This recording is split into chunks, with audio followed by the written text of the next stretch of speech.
बृजमोहन अग्रवाल जी अभी मंत्रिमंडल से इस्तीफा देते हुए भावुक हो गए। अब क्या विधानसभा पे वो कार्य हो पाएगा जिस तरीके से कार्य होता था? देखिए, बृजमोहन जी 7 बार के विधायक और 1 बार लोकसभा, 8 बार से चुनाव जीत रहे।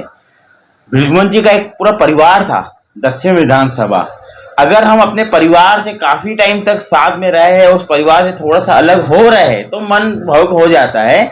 पर बृजमोहन जी तो अब रायपुर लोकसभा के सांसद है, 9 विधानसभा के मालिक है। वो पूरी 9 विधानसभा की जनता का उनको ख्याल रखना है, जनता का प्यार मिलेगा, जनता का आशीर्वाद मिलेगा।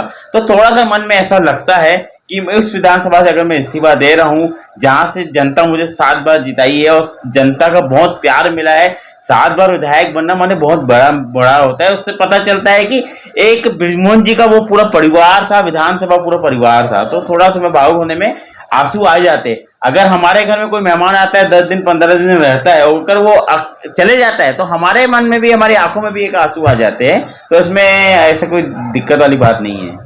मनीष जी, प्रदेश में लगातार बढ़ते क्राइम को देखते हुए लगातार कांग्रेस और अन्य पार्टियों द्वारा गृह मंत्री के इस्तीफे की मांग की जा रही है। देखो, कांग्रेस के पास कोई मुद्दा मिल नहीं रहा है, तो वो आरोप लगाएगी। और अपराध, अब उनकी सरकार में कितने अपराध होते थे, हमारी सरकार में तो बहुत कंट्रोल में है। और उनकी सरकार में तो आए दिन सुबह अलग, रात अलग, शाम अलग, दिन अलग, 1 घंटे के बाद, 2 घंटे के बाद अपराध होता था। अब हमारी सरकार में देखो अपराध नहीं होते, और जो अपराध कर रहे हैं तो उनके पर कार्रवाई भी होगी, जांच भी हो रही है, कार्रवाई भी हो रही है। मनीष जी, आपने जांच और कार्रवाई की बात करी है। छत्तीसगढ़ का पहला मॉब लिंचिंग का मामला है। छत्तीसगढ़ प्रदेश बहुत शांत प्रदेश रहा है, पहली बार यह मॉब लिंचिंग का मामला आया है। आज उस मामले को करीबन महीने दिन पूरा होने जा रहा है, लेकिन अभी तक के किसी भी प्रकार की कोई कार्रवाई हुई नहीं है, एक भी गिरफ्तारी नहीं हुई है। नहीं, आप लोग को मालूम नहीं है, जांच हो रही है, उसमें तो बाकायदा गठन बना है, उसमें जांच हो रही है। और छत्तीसगढ़ प्रदेश हमारा बहुत शांत प्रदेश है और शांत प्रदेश रहेगा। ये कांग्रेस की सरकार में जो प्रदेश में हलाकन होता है ना, वो 2018 से 2023 तक था, पर आप देखोगे 2024 से लेकर तो शांत प्रभाव है। मॉब लिंचिंग के केस में एसआईटी की टीम का गठन हुआ था, लेकिन उस टीम को अभी तक सिर्फ और सिर्फ खोजबीन ही कर रही है। वो अभी तक कोई नतीजे पर नहीं पहुंची है। क्या ये ऐसा होगा कि खोजबीन करते करते ये फाइल बंद हो जाएगी, क्योंकि केस तो धीरे धीरे ठंडा होता आ गया? नहीं, देखिए, जांच होने में टाइम लगता है, और जल्द से जल्द उसमें जो भी कार्य उसमें अपराधी है सबको कार्रवाई होगी और सबको सजा होगी। और जांच होने के बाद जल्द से जल्द जांच हो रही है। कुछ टाइम लग रहा था, चुनावी माहौल था, इसलिए थोड़ा सा रुका हुआ था, पर अब जांच तेजी से हो रही है।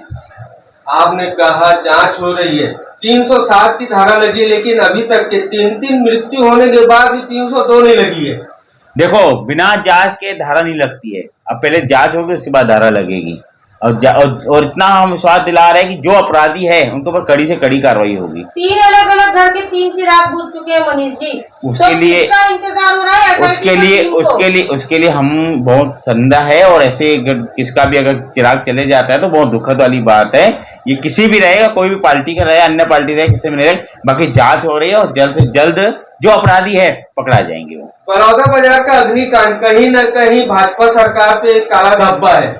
देखिए, ये तो हम बताएंगे कि जो किए हैं वो कुछ कांग्रेस के भी कार्यकर्ता थे, भाजपा के कार्यकर्ता नहीं। भाजपा तो घृणा हरकत कभी भी नहीं करती है। उनके खुद वहां पे नेता बैठे हुए थे, पूर्व विधायक बैठे हुए थे, पूर्व मंत्री बैठे हुए थे, उनके बैठते हुए ऐसी बातें हुई है, तो मैं कहीं ना कहीं ऐसा लग कि मैं साजिश थे। कहीं ना कहीं एक चीज तो है कि एक पर्टिकुलर समुदाय और सनातन और पर्टिकुलर एक समुदाय को लेकर के कहीं ना कहीं भाजपा जो है और भाजपा के कार्यकर्ता जो है घृणा वाले भाषण देते हैं। नहीं, भाजपा के कार्यकर्ता और भाजपा के नेता भाषण देते, सोच समझ के देते, और कहीं ना कहीं आप बता रहे कहीं ना कहीं पर कांग्रेस की साजिश है, क्योंकि कांग्रेस को कोई मुद्दा नहीं मिल रहा है कि उठाने के लिए। भाजपा अच्छा काम कर रही है, भारतीय जनता पार्टी अच्छा काम कर रही है। राज्य में जब से सरकार बनी है बहुत तेजी से काम हो रहा है, तो कांग्रेस को कुछ मुद्दा नहीं मिल रहा है, तो कहीं ना कहीं पर कांग्रेस में हाथ है।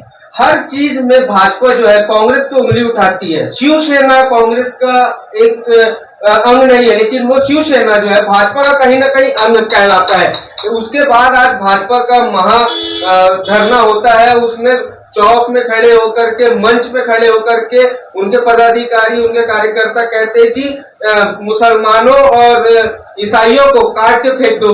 देखो, आपने बोला शिवसेना अपनी एक अलग पार्टी है, कोई भाजपा की पार्टी नहीं है शिवसेना। कहीं ना कहीं वो अंग कहलाता भाजपा है। के बैनर के नीचे उन्होंने ये बात कही। अब आप बताइए, मैं एक बैनर लगा दूंगा, मेरे जाते कहीं मेरे बाजू में कोई दूसरा बैनर लगा देगा तो मेरी पार्टी थोड़ी कहलाएगी वो। शिवसेना की एक अलग पार्टी है, शिवसेना के साथ में एक ही बैनर में भाजपा का लगा हुआ है, क्या मेरे को दिखाइए? नहीं है ना। तो अगर मैं अपना एक बैनर लगा के जा रहा हूँ खंबे में, मेरे बाजू में कांग्रेस का बैनर लग जा रहा है, मेरे बाजू में शिवसेना का लग रहा है, बजरंग दल का लग रहा है, तो उसमें मैं थोड़ी अच्छा, सारी दूं। मांग की है कि मुस्लिमों और क्रिश्चियनों को यहाँ से निकाल दिया जाए, क्या उनकी मांग जायज है? देखो, भारतीय जनता पार्टी हर वर्ग की पार्टी को लेकर चलती है, वो ईसाई हो, मुस्लिम हो, हिंदू हो, वो सबको एक नजर से देखती है, तो इसमें हम लोग बयान नहीं दे पाएंगे। मनीष जी, आपने कहा कि वो अलग पार्टी है शिवसेना, लेकिन कहीं ना कहीं शिवसेना को हमेशा बीजेपी के साथ जोड़ करके देखा जाता है। देखिए बीजेपी में अगर कोई साथ में लेके चल रहा है या बीजेपी में आ जा रहा है तो उसमें बीजेपी उनको नहीं बोले कि आप भागो। अगर बीजेपी में कई कांग्रेस के नेता भी आ जाते हैं भाग के, तो उनको थोड़ी बोलेंगे हम लोग कि आप चले जाइए, स्वागत है। हाँ, अगर कोई अपराधी है तो उसके ऊपर जांच होती है, कार्रवाई होती है। धनंजय सिंह परिहार अभी तक के जो शांत बैठा हुआ था, अचानक भाजपा की प्रदेश में सरकार आने के बाद अचानक इतना बड़ा धरना करते हैं, और वो भी बूढ़ा तालाब में, और वहाँ खड़े होकर के, मंच में खड़े होकर के तो कहीं ना कहीं समझ में आता है कि भाजपा का हाथ उन लोगों के सर पर नहीं। देखिए, शिवसेना नहीं, सनातन धर्म का बहुत ज्यादा जोर शोर मैं बता रहा हूँ, सनातन धर्म और हिंदू धर्म है ना। और भारतीय जनता पार्टी की रही बात, भारतीय जनता पार्टी कभी भी जातिवाद नहीं करती है, उनके लिए सब जाति बराबर है। आज हमारे माननीय श्री नरेंद्र मोदी जी को देख लीजिए, तो साफ साफ बोलती कि हाँ हम धर्म की राजनीति करते हैं। नहीं, वो सबको एक नजर से लेके चलती है। आज वो हिंदू हो, मुस्लिम हो, सिख हो, ईसाई हो, सबको एक साथ लेके चलते हैं। आज देश के प्रधानमंत्री नरेंद्र मोदी जी कभी जातिवाद नहीं करते। रही शिवसेना की बात, तो शिवसेना जी आप जो बोल रहे हो ना कि वो हर साल अपने जब चुनावी माहौल रहता है ना, वो आते रहते हैं सामने।